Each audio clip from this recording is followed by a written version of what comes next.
ಗಾಂಧಿ ವಸತಿ ನಿಗಮದಲ್ಲಿ high drama ನಡೀತಾ ಇದೆ. ನಿವೇಶನ ನೀಡುವಲ್ಲಿ ತಡ ಮಾಡಿದ್ದಕ್ಕೆ ಫಲಾನುಭವಿಗಳು ತಮ್ಮ ಸಿಟ್ಟನ್ನ ಹೊರಹಾಕ್ತಾ ಇದ್ದಾರೆ. ಕರ್ನಾಟಕ ಗೃಹ ಮಂಡಳಿ ಮುಂದೆ ಫಲಾನುಭವಿಗಳು ಪ್ರತಿಭಟನೆಯನ್ನ ಮಾಡ್ತಾ ಇದ್ದಾರೆ. ಜನವರಿ 31ರ ಒಳಗೆ ಮನೆ ನೀಡುವ ಭರವಸೆಯನ್ನ ನೀಡಿದ್ದಂತಹ ನಿಗಮ ಸಬ್ಸಿಡಿ ಮಹಜರು ಪ್ರಕ್ರಿಯೆ ಮುಗಿಸಿ ಮನೆ ಭರವಸೆ ನೀಡಿದಂತಹ ನಿಗಮ ಮನೆ ಭರವಸೆ ನೀಡಿದ್ದ ಜಿಬಿಎ ವೆಲ್ಫೇರ್ ಎಸಿ ಮುರಳೀಧರ್ ಕೊಟ್ಟ ಮಾತನ್ನ ತಪ್ಪಿದ್ದಕ್ಕೆ ಕೆರಳಿ ಕೆಂಡವಾಗಿದ್ದಾರೆ ಫಲಾನುಭವಿಗಳು. ಮನೆ ನೀಡೋವರೆಗೆ ಎಲ್ಲಿಂದ ನಾವು ಕದಲೋದಿಲ್ಲ ಅಂತ ಹೇಳ್ತಾ ಇದ್ದಾರೆ ಫಲಾನುಭವಿಗಳು. ಕೊಟ್ಟ ಭರವಸೆ ಎಲ್ಲಿ ಹೋಯ್ತು? ನೀವು ಹೇಳಿದ್ರಿ ಜನವರಿ 31ರ ಒಳಗೆ ನಾವು ಮನೆ ಕೊಡ್ತೀವಿ ಅಂತ ಹೇಳಿ. ಆದ್ರೆ ಜನವರಿ ಮುಗಿದೋಯ್ತು, ಫೆಬ್ರವರಿ 2ನೇ ತಾರೀಕು ನಾವು ಕಾಲಿಟ್ಟಿದ್ದೀವಿ. ಇನ್ನೂ ಕೂಡ ನಿಮಗೆ ಸಮಯಾವಕಾಶ ಸಿಗ್ಲಿಲ್ವಾ? ಯಾಕೆ ನಮಗೆ ನಿವೇಶನಗಳನ್ನ ಹಂಚಿಕೆ ಮಾಡ್ತಾ ಇಲ್ಲ ಅಂತ ಹೇಳಿ ಪ್ರತಿಭಟನೆಯನ್ನ ಮಾಡ್ತಾ ಇದ್ದಾರೆ.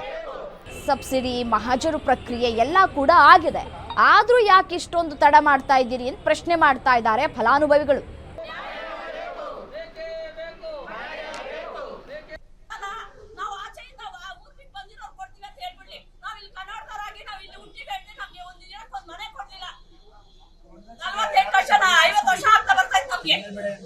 ಬರೀ ಬಾಡಿಗೆ ಕಟ್ಕೊಂಡೆ ಸಾಯ್ಬೇಕು ನಾವು. ಅದು ಉಚಿತ ಮನೆ, ಫ್ರೀ ಮನೆ ಅಂತಾರೆ. ಎಲ್ಲಿಂದ ಫ್ರೀ ಮನೆ ಕೊಡ್ತಾ ಇದ್ದಾರೆ? ನಾವು ದುಡ್ಡು ಕಟ್ಟಿನೇ ನಮ್ಗೆ ಮನೆ ಸಿಗ್ತಾ ಇಲ್ಲ. ಫ್ರೀ ಎಲ್ಲಿಂದ ಬರುತ್ತೆ? ಅದು ಎಸಿ ಸಾಹೇಬ್ರು ಬರ್ಬೇಕು,